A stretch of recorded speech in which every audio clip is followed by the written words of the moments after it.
دو چیزوں کو مضبوطی سے پکڑ لینا، کبھی گمراہ نہیں ہوگا۔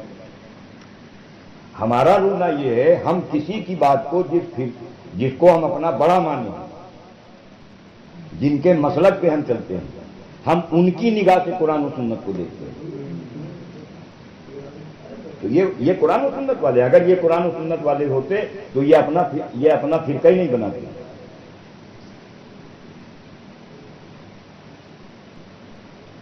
تو ایمان کے سیکھنے پر جب نگاہ، یہ بات آج سے لگ بھگ 600 سال پہلے حضرت شیخ عبد القادر جیلانی رحمۃ اللہ علیہ کی اس کے اوپر نگاہ تھی، یا اس دور کے اندر 100 سال پہلے مولانا الیاس صاحب رحمۃ اللہ علیہ کی اس پر نگاہ تھی۔ چاہے جو ولی گزرے ہیں اس کا ہمیں انکار نہیں ہے، ولی ہوئے ہیں، اللہ کے ولی ہوئے ہیں، لاکھوں ہوئے۔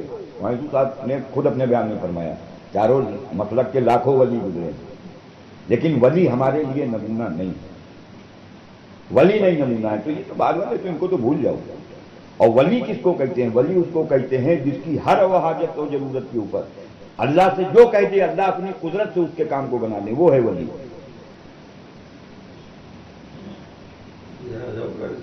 کس کو کہتے ہیں ولی؟ کہ وہ زبان ہلاوے اور اللہ کام بنا دے، جس کے اندر یہ خوبی ہے وہ ولی ہے، اس کے علاوہ سب جھوٹے ہیں، سب مکار ہیں، سب فرجی ہیں۔ جس ٹاپک سے بات شروع کری تھی، ایک حال اللہ نے ڈالا، جبکہ یہی حال 2 مرتبہ مولانا الیاس صاحب مولانا یوسف صاحب کے زمانے میں ڈال چکے تھے۔ دونوں مسجد کے اندر جم کے اللہ کی قدرت سے فائدہ اٹھوایا ہے، اور دونوں بیان میں حضرت کے بیان میں خود لکھا ہے، مجموعہ بیانات پارٹ 2 میں۔ وہی تیسرا حال اللہ نے یہاں ڈال کے انسانوں کو اس کے دھوکے سے نکالنے کے لیے یہ کروا کے دکھایا کہ مولوی صاحب کو 28 کی رات میں بیوی بچوں کو لے کے بھگوا دیا۔ کسی مذہب میں، کسی بھی دھرم میں کہیں کے اوپر اس میں یہ ملتا ہے کہ تمہارے پاس آئے ہوئے مہمان، ان کے اوپر کوئی حال آنے والا ہو تو تم اپنی بیوی بچے کو، اپنی بیوی اور لڑکی کو لے کے بھاگ جاؤ۔ اور 80 عورتیں جو بیرون ملک کی تھیں، مستورات کی جو جماعتیں تھیں، 80 عورتیں تھیں اور 2900 آدمی تھے، تم ان کو چھوڑ کے بھاگ گئے۔ جہاں سے اللہ سے ہونے کی بات اور نبی کے عمل سے ہونے کی بات کہلائی جاتی تھی، وہ خود کہتے تھے تم اگر فراڈ نہیں تھے تو تم کر کے دکھواتے اللہ سے۔ وہاں الیاس نے، وہاں یوسف نے کر کے دکھلایا تھا، کائے بھاگے تم؟ یہ تو کر کے دکھلانے کی بات تھی نا۔ ہمارے اوپر چشمہ انہی کا لگا ہے۔ کام کو اتنا نقصان جتنا مولانا احمد لاٹ اور مولانا ابراہیم نے نہیں کیا، اس سے زیادہ کام کا نقصان اس آدمی نے کیا دعوت کا۔ اس نے دعوت کا موضوع ہی بدل دیا۔ مولانا یوسف صاحب رحمۃ اللہ علیہ، مولانا الیاس صاحب کے جب ملفوظات و بیانات دیکھو گے تو کام کا مقصد اس میں بتلایا۔ مولانا الیاس صاحب رحمۃ اللہ علیہ نے دینی دعوت کے اندر وہ جو اس کا حوالہ دیتے ہیں صفحہ نمبر 283 پر، اور اگر نیٹ سے ڈاؤن لوڈ کرو گے تو صفحہ نمبر 196 کے اوپر یہ تحریر مولانا یوسف صاحب رحمۃ اللہ علیہ کی مولانا علی میاں صاحب نے درج کی ہے۔ انہی کے رشتے دار علی گڑھ یونیورسٹی میں پروفیسر تھے اور عالم بھی تھے، بڑے عالم تھے، مولانا ظہیر الحسن۔ ان سے مولانا الیاس صاحب نے کہا تھا کہ میاں ظہیر الحسن، لوگ میری منشا کو نہیں سمجھ پا رہے ہیں، میں قسم کھا کر کہتا ہوں کہ خدا کی قسم یہ کام تحریک صلاۃ نہیں ہے۔ یہ درج ہے کتاب میں۔ مولوی صاحب وہاں سے بیٹھ کے کہتا تھا کہ 100% لوگوں کو نمازی بناؤ، اور وہ کیا کہتے تھے؟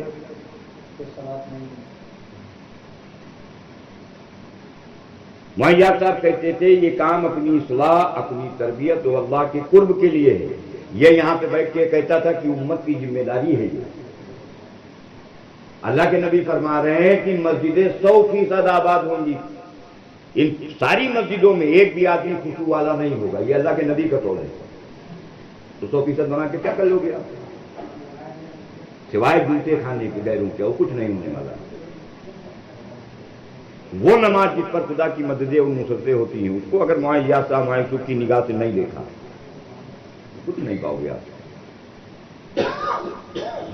تو کل بھی ہماری بات ہوئی تھی، آج رات ہم نے آپ ہی بتایا تھا، 2 گائے تھے ملنے کے لیے۔ ہم لوگوں نے مشورہ کر رکھا ہے آپس میں، جس میں ہم ہیں، حافظ جی ہیں، وہ قاری صاحب ہیں، ہم لوگوں نے طے کر رکھا ہے جو دعوت کے نظام کے کسی بھی عمل کو کر رہا ہو، اگر مشورے میں شریک ہو رہا اپنی مسجد کے، اپنی مسجد کے گشت میں شریک ہو رہا، اپنی مسجد کے تعلیم میں شریک ہو رہا، اپنی مسجد کی سہ روزہ چلے 4 مہینے میں جا رہا، اس کو وہیں پہ چھوڑ دینا، اس آدمی سے بات بھی نہ کرنا، اس سے کوئی تعلق نہ رکھنا، کیونکہ اس نے جو چشمہ لگایا ہے اس چشمے سے یہ قرآن و سنت کو نہیں دیکھ سکتا ہے، یہ اس کو حق سمجھ رہا ہے، اور اس کو حافظ جی نے اپنے بیان میں واضح کیا ہے۔ تم کہتے ہو یہ سنت ہے، لاؤ ثابت کرو کہ اللہ کے نبی کی مسجد میں جب گشت ہوتا تھا تو 4 جماعتیں بنتی تھی، اور وہاں یہ طے ہوتا تھا کہ متکلم کون ہے، درمیانی بات کون کرے گا۔ تو دین کے اندر اگر کوئی چیز بڑھائی جائے گی تو اس کو کیا اللہ کے نبی نے فرمایا؟ تم سہ روزہ چلے 4 مہینے کے اندر اگر جا رہے ہو، نبی بھی گئے ہیں اور صحابہ بھی گئے ہیں، لاؤ ثابت کرو کہ صحابہ کی جماعتیں جاتی تھی، مسجدوں میں رکتی تھی اور مسلمانوں کے اندر جا کے کام کرتی تھی، لاؤ دکھاؤ، ایک جماعت دکھاؤ صحابہ کی یا اللہ کے نبی کی جس میں گئے ہو اور آپ نے مسلمانوں سے جا کے ان کو بلایا ہو، مسلمانوں کو دعوت دی ہو، لاؤ دکھاؤ کہیں سے۔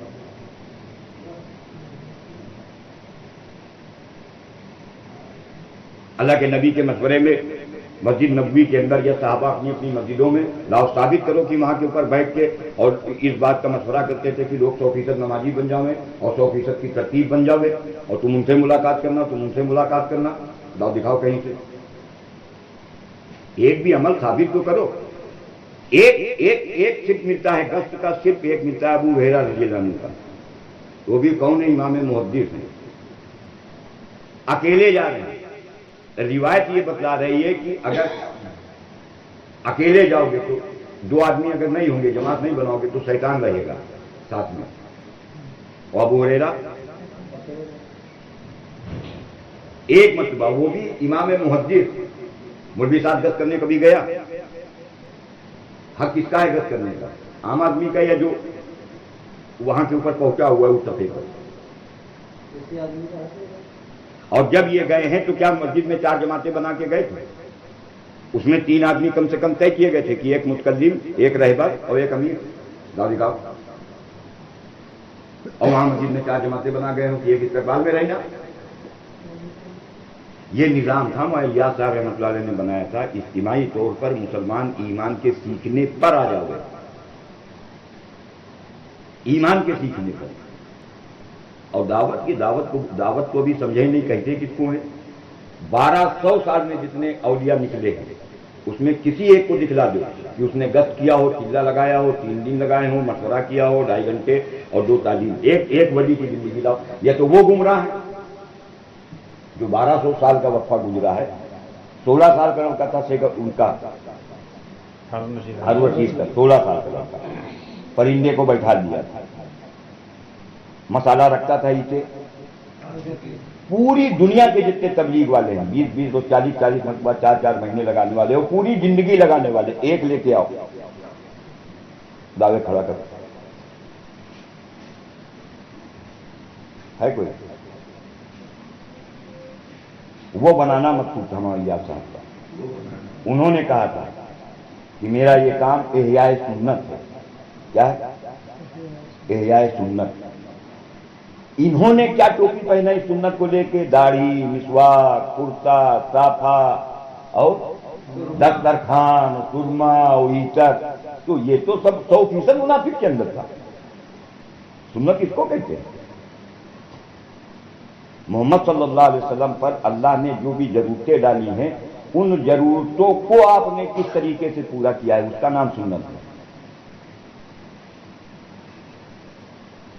اگر اس میں ہم آپ اس کو نہیں سمجھ پائے تو ہم تو داڑھی تو پھر مر جائیں گے، ہاں صافے میں مر جائیں گے، رفع دین ہو نہ رفع دین میں مر جائیں گے، آمین بھی زہر اور آمین سے اس میں مر جائیں گے۔ سنت پہ ایک بھی روایت اس میں اختلاف نہیں ہوگا۔ اللہ کے نبی کے اوپر بیماری آئی، اللہ کے نبی نے کیا کیا؟ اللہ کے نبی کے گھر میں فاقہ آیا، اللہ کے نبی نے کیا کیا؟ اللہ کے نبی پر خوف آیا، اللہ کے نبی نے کیا کیا؟ اللہ کے نبی کو خرچ کی ضرورت پڑی، اللہ کے نبی نے کیا کیا؟ اس لائن کی جو ضرورتیں اللہ نے ڈالی ہیں، انسان پر جو ضرورتیں ڈالی جاتی ہیں ان ضرورتوں پر اللہ کے نبی نے کیا کیا ہے، جو کیا ہے اس کا نام سنت ہے۔ اور اس میں ایک بھی روایت میں اختلاف نہیں پاؤ گے آپ، اور جہاں اس سے ہٹو گے ہر روایت میں اختلاف ہے، اور روایت کو چھوڑ دو قرآن پہ اختلاف ہے۔ سورہ مجوتین قل اعوذ برب الفلق و قل اعوذ برب الناس اٹھا کے دیکھ لینا اس کی تفسیر. سینکڑوں صحابہ یہ کہہ رہے ہیں کہ یہ مکے میں نازل ہوئے اور سینکڑوں صحابہ کہہ رہے ہیں مدینے میں نازل ہوئے. کیسے کہہ رہے ہیں؟ قرآن پر اختلاف. تو کسی ایک کو تو مانو گے نا. ارے کسی ایک کو تو مانو گے. اگر تم نے یہ طے کر لیا کہ نہیں یہ مکے میں نازل ہوئی تھی تو جنہوں نے کہا یہ مدینے میں نازل ہوئی وہ جھوٹے ہوئے نہیں ہوئے؟ تو یہ ہمارا معیار جو نہیں تھا. مکے میں نازل ہوئی یا مدینے میں نازل ہوئی، وہ آیت نازل کیوں ہوئی ہے اس پہ نگاہ مارو. وہاں پہ کوئی اختلاف نہیں ملے گا. روایتوں میں آ جاؤ. حضرت عائشہ فرما رہی ہیں کہ اللہ کے نبی جب معراج میں گئے ہیں تو اللہ کا دیدار نہیں کیا ہے. بخاری کی روایت. ابن عباس امام مفسر ترمذی میں بیان فرما رہے ہیں کہ اللہ کے نبی کی جب معراج ہوئی تو اللہ کے نبی نے معراج میں اللہ کا دیدار کیا. اب بتاؤ کیا کرو گے آپ؟ ارے کیا کرو گے؟ کسی ایک کو تو مانو گے. یہ پھنسایا انہوں نے لا کے. جس کی تم نے مانی اس کے جو اپوزٹ ہے وہ آپ کی نگاہ میں حقیر ہو گیا. آپ کو کہنے کی ضرورت نہیں ہے. کہنے کی ضرورت نہیں. آپ وہ حکیم ہو گیا. اور اب جب روایتوں میں آؤ گے کہ اللہ کے نبی کے یہاں فاقہ آیا تو اللہ کے نبی نے کیا کیا اس میں کسی روایت میں اختلاف نہیں. ہر ایک آدمی یہی کہے گا کتاب نماز کے لیے گئے. آپ کے اوپر خوف آیا ایک روایت میں اختلاف نہیں پاؤ گے. ہر صحابی یہ کہیں گے کہ نماز کے لیے گئے. اس میں ایک چیز لا کے پھنساتے ہیں بیماری آئی تو اللہ کے نبی کہاں گئے. یہ ایک بڑا مسئلہ. اس کو حافظ جی نے اٹھایا تھا کہ تم یہ کہتے ہو دوا کھانا سنت ہے. تو دوا تو تب کھائے گا نا آدمی جب بیمار ہوگا. ارے کوئی صحت مند آدمی دوا کھا لے گا. تو تم کہہ رہے ہو نبی کی سنت ہے دوا کھانا. تو پہلے یہ تو بتاؤ نبی کو بیماری کون تھی؟ کھائیں گے تب جب بیماری بھی تو آوے سامنے. نبی کو دو بیماری ہوئی ہے، ایک بخار اور ایک سر میں درد، اور ان دونوں پر نبی نے عمل بتایا ہے اور عمل کیا ہے. سر کے درد کا بھی عمل کیا اور وہی بتایا. اب وہ جو آتا ہے کہ جب اللہ کے نبی جب بیمار پڑے ہیں تو حضرت عائشہ ان کو دوائی کھلاتی تھی. کھلاتی حضرت عائشہ تھی. کیوں؟ لوگ اپنے اپنے تجربے کی چیزیں بھیجتے تھے. ہر ملک کے لوگ اپنے کافی لوگ یاد دیتے تھے. ان کے تجربے کی چیز کے حساب سر میں درد ہو رہی. کوئی کمبی فلیم بھیج رہا، کوئی سیراڈین بھیج رہا، کوئی کمبی فلیم بھیج رہا. جس کے جو تجربے میں آیا ہے وہ بھیج رہا. دل رکھنے کے لیے وہ اللہ کے نبی کو کھلا دیتے تھے. یہ سنت بنے گا. تم ہم کو انجانے میں سور کا گوشت کھلا دو تو یہ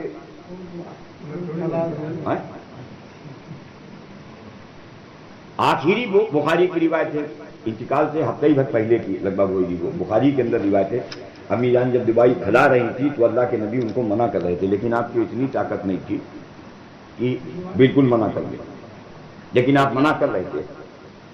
تو حضرت حافظ جی نے اس کو مثال دے کے سمجھایا بھی تھا کہ بھائی کسی بچے کو اگر دوا کھلاؤ گے تو وہ